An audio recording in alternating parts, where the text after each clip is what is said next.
বক্তব্য দিছে, আমার বক্তব্যটা একটু ভিন্ন রকমের কথা। সবাই সব কথা বলে, আমার মা বোনেরা ভাইরা এই স্বামীর নাম বলে না।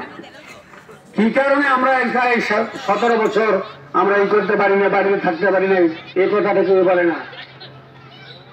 সে একজন সুসন্তান ছিলেন আমার ছাত্র। আমাদের চেয়ারম্যান নাম কি ছিল? পলাইছে নিজাম। কেউ তো নাম বলেন না। ওর অত্যাচার বা সর্বক থাকতে পারেন নাই। আমরা চেয়ারম্যানই করি নাই।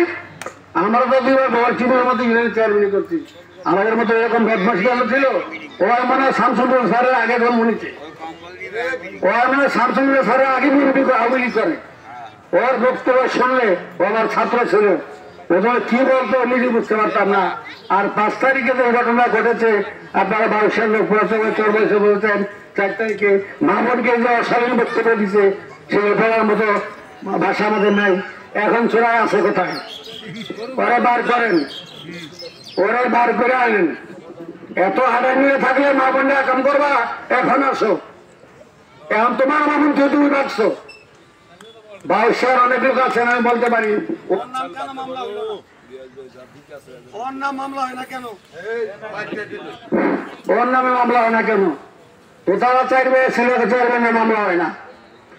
তখন চৌধুরী মিঠু চেয়ারম্যানের চাইবে এসে মামলা হয় না। এবং অনেক লোকজন আছে আমাদের যারা সবচেয়ে বেশি ক্ষতি করেছে, তাদের নামে মামলা হয় না। ছোটখাটো বলা মামলা হয়। তবে এই মামলা না হওয়ার কারণে আমরা দায়ী।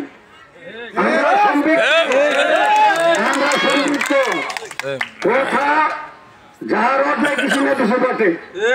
কেউ 20 লাখ, কেউ 5 লাখ, কেউ 10 লাখ, 9 লাখ, কিছু তো দিছে, কিছু দিয়ে অপবাদ দিছে। তবে আমি অনুরোধ করবো, আমার কথা কি আমি সব মিলান বলতে জানিয়ে কোনো বিপদ আছে কিনা আপনারা দোয়া করবেন। কাদের সার দিয়ে কথা কই না, কারো কেউ খাতার তোলা যায় না, ফাঁদের বন্ধ চিনি না। যেভাবে অধ্যাপনা করি, শিক্ষকতা করছি, সব সময় সঠিক কথা বলবো।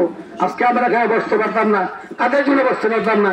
এই যারা অমিলি করছে, যে অত্যাচারের কারণে আমাদের অনেক ছেলেরা, অনেক মেয়েরা ছেলেরা কি হচ্ছে, জেল খাচ্ছে, অনেকে বাপ মায় সন্তান হারা হয়েছে, স্বামী হারা হয়েছে, কিন্তু কাদের জন্য? আমাদের জন্য। তাই অনুরোধ করবো, এখন কিছু কিছু লোক বাগবাটার জন্য এদেরকে ডাকেন কেন? আমরা ক্ষমতায় না আসলেও ওরা তো ক্ষমতায় নাই, ওটা ছাত্রলীগ বাতিল করে দিচ্ছে। আর ওদের নেতৃত্ব বা বাল বাচ্চা থিয়া বাঁচছে, কোথায় বাঁচছে? স্বামীর কাছে গেছে, বুঝলেন? হরে কৃষ্ণ হরে রাম, শাখা সিংহর বাপের নাম। হরে বুঝলেন অর্থ? আমাদের এই পররাষ্ট্রমন্ত্রী বলছিল সাথে আমাদের স্বামী স্ত্রী সম্পর্ক। এবার জায়গা মতো গেছে না? তুই জায়গা মতোই থাক। তুই শেখ হাসিনা বা খালেদা জিয়ারে বার করে দিবি, দেখ তুই এখন রান্না করা ভাত খেয়ে দেখতে পারলো না। হ্যাঁ, রান্না করা ভাত খেয়ে দেখতে পারলো না। এত অন্যায় অত্যাচার অবিচার করেছে যে জুলুম নির্যাতন আয়নাগর সমস্ত বাপ একসাথে হওয়ার কারণে রান্না করা ভাত খাইতে পারেনি। শুধু হয় না, শেখ পরিবার কর্মকর্তা এখন বাংলাদেশে নাই, ভবিষ্যতে ওদের মাটি এই দেশে দিতে দেওয়া হবে না, আমরা আসতেও পারবে না।